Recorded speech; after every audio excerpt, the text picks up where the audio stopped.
Hi y'all. Okay, so this is the second part of um, our master copy. So this is my linear portion. I did not finish all of it because I was anxious to get to the painting portion of the demo. But you will finish your linear placement of your chosen figurative You and You Glow copy. So I just want to show you first. So here's my linear placement. You can see I started already massing in the bigger area, but we want to make it more opaque. This is transparent because you can see the paper still. So opaque meaning that it needs opaque is where you don't see the surface underneath. So right now it's transparent because I can see the surface underneath. This is an example of opaque.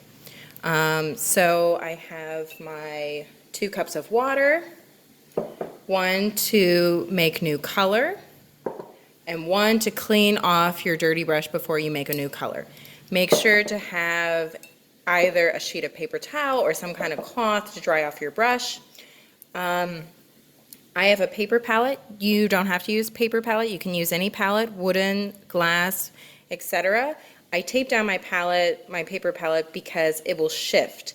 You want to make sure that your paper, since we're working with an aqueous media, you want to make sure your paper is, your surface is taped down because you don't want your paper to buckle. If you're working on a paper palette like I am as well, you want to also make sure that's taped down too. The other thing is each of you are going to have a different You and You Glow painting that you've chosen to copy. So your palette is going to be individual.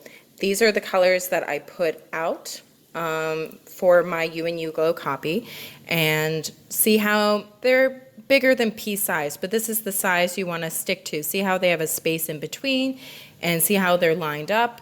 And this is the bigger area to mix those colors. So I start first with dipping my brush in the water. You don't have to dunk your brush all the way down. I'm going to go back in this area, so I'm going to take some yellow ochre, take some raw sienna, and burnt sienna. You want to mix thoroughly. I'm going to take some blue. That's a lot, so I have to go back. I'm going to take some green, go back in here, mix, mix, mix, mix, mix thoroughly.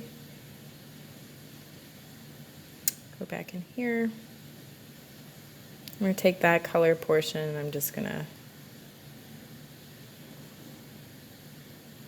okay, need more gray.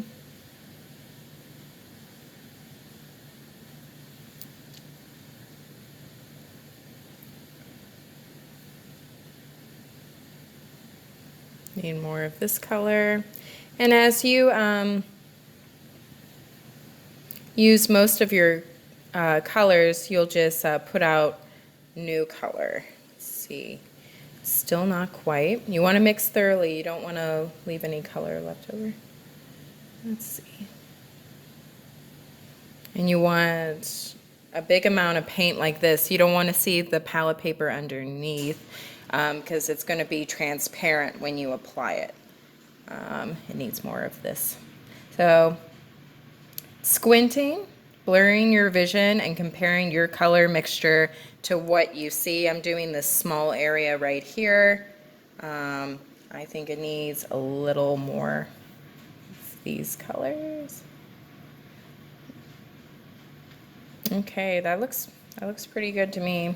And then now I take my mixture and I come over here and I also analyze of how it's been painted.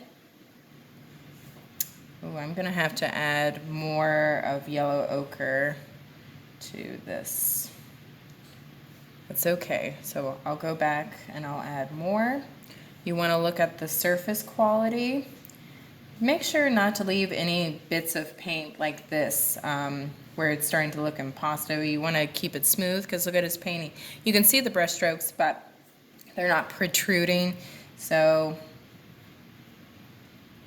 You want to keep it flat. You want to emulate that surface quality, because if we translate what we see onto paper, which is the surface we're currently working on, then with